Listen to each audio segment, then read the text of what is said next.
اللہ اکبر لا الہ الا اللہ اکبر وللہ الحمد۔ بسم اللہ الرحمن الرحیم۔ اللہم صلی علی سیدنا و مولانا محمد و بارک وسلم۔ اللہ تعالیٰ کے فضل و کرم سے آج ماہ ذوالحجہ مبارکہ کی 9 تاریخ ہے، جس کو یوم عرفہ کہتے ہیں،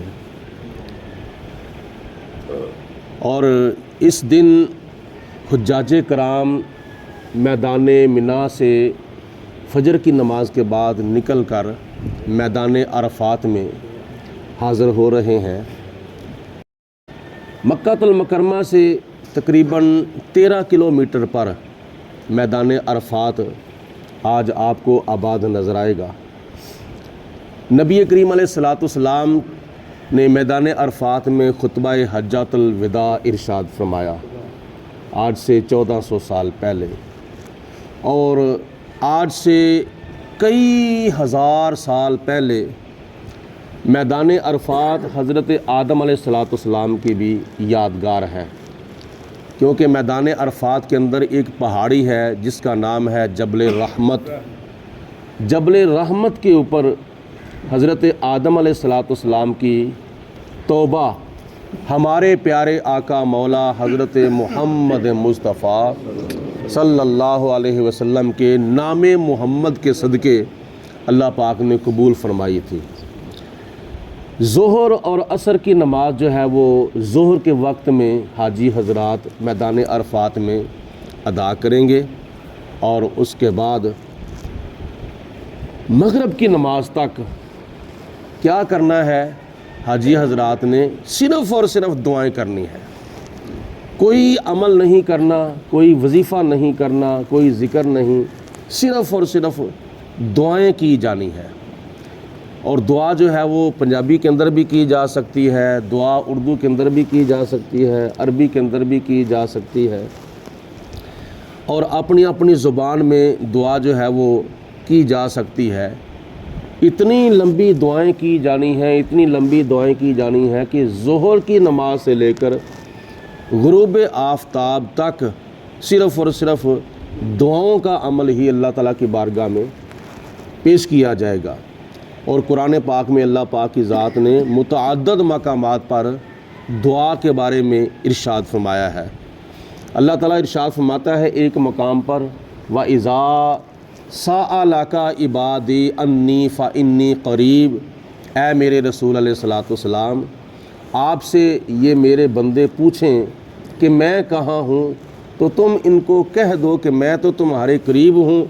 اجیب دعوت الداعی اذا دعانی، میں اپنے بندوں کی دعا کو قبول کرتا ہوں جب میرا بندہ مجھ سے کوئی دعا کرتا ہے۔ لیکن آگے وہ الگ بات ہے کہ دعا کی قبولیت کی کچھ شرائط ہوتی ہیں، ان شرائط میں سے ایک شرط یہ ہے کہ پیٹ کے اندر لقمہ حلال جانا چاہیے، لقمہ حرام سے اللہ تعالیٰ دعا قبول نہیں فرماتا۔ اور ایک شرط یہ ہے کہ دعا کے شروع میں بھی درود پاک پڑھا جائے، دعا کے آخر میں بھی درود پاک پڑھا جائے۔ اللہ پاک اپنے بندوں کی دعا قبول فرماتا ہے اگر اس کی دعا جو ہے وہ قابل قبول ہو۔ اور جب میدان عرفات میں سورج غروب ہوگا، سورج غروب ہوتے ہی مغرب کی وہاں اذان ہوگی، لیکن وہاں نماز نہیں ہوگی۔ آج طریقہ یہ ہے کہ جب مسجد کے اندر اذان ہوتی ہے، محلے دار مسجد کے اندر آنا شروع ہو جاتے ہیں، لیکن اگر مسجد کے اندر اذان ہو رہی ہو اور جتنے بھی لوگ مسجد کے اندر بیٹھے ہوں اذان سے پہلے وہ مسجد سے باہر نکلنا شروع ہو جائیں، تو لوگ کہتے ہیں بڑی حیرانگی والی بات ہے، یہ تم کیا کر رہے ہو؟ اب تو مسجد کے اندر آنے کا ٹائم ہے، تم مسجد سے باہر نکل رہے ہو۔ لیکن میدان عرفات میں ایسا ہوتا ہے، میدان عرفات میں مغرب کی اذان ہوگی، اور جو ہی اذان ہوگی حاجی حضرات میدان عرفات سے نکلنا شروع ہو جائیں گے، وہاں نماز نہیں پڑھی جائے گی۔ کیوں؟ اس لیے نبی پاک علیہ السلام نے وہاں مغرب کی نماز نہیں پڑھی۔ اور میدان عرفات سے نکل کر پھر میدان مزدلفہ کے اندر جائیں گے۔ میدان مزدلفہ کے اندر ماہ ذی الحجہ مبارکہ کی یہ جو آج 10ویں رات آ رہی ہے، یہ ساری کی ساری رات جو ہے وہ میدان مزدلفہ کے اندر کھلے آسمان کے نیچے گزاریں گے۔ ہوگی وہاں مغرب کی نماز کی قضا کی نیت نہیں ہوگی، وقت نکل گیا ہوگا، جاتے جاتے وقت جو ہے وہ مغرب کا نکل جائے گا، لیکن نماز عشاء کے ساتھ نماز مغرب جو ہے وہ قضا کر کے نہیں بلکہ ادا کر کے پڑھی جائے گی۔